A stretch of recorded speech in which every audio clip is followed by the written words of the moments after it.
அதிமுக பொதுச் செயலாளர் எடப்பாடி பழனிசாமிக்கு மக்கள் மத்தியில செல்வாக்கு அதிகரித்து வருவதால முதல்வர் ஸ்டாலினுக்கு பதற்றம் ஏற்பட்டுள்ளதாக முன்னாள் அமைச்சர் செல்லூர் ராஜு விமர்சித்திருக்காரு.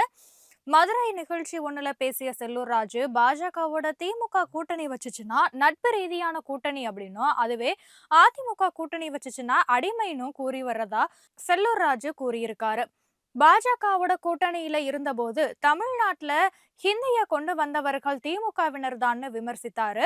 திமுக கூட்டணியில தொகுதி பங்கீடுல பல்வேறு குழப்பம் ஏற்பட்டிருக்குன்னு, அதிமுக கூட்டணி மக்கள் விரும்பும் கூட்டணியாக இருக்கிறதுன்னும், அதிமுகல இருந்து தொண்டர்களுடைய ரத்தத்தை உறிஞ்சி பதவி சுகத்தை அனுபவித்த செங்கோட்டையன் செல்லா காசாகி விட்டதா கூறியிருக்காரு. மத்திய பட்ஜெட் நெல்லிக்கனி போல சிறப்பாக அமைந்துள்ளதுன்னு கூறிய செல்லூர் ராஜு, திமுக கூட்டணி ஆட்சி மீது மக்கள் வெறுப்புல இருப்பதால எடப்பாடி பழனிசாமி தலைமையில ஆட்சி மாற்றத்தை ஏற்படுத்த தயாராகிவிட்டதாக செல்லூர் ராஜு கூறியிருக்காரு.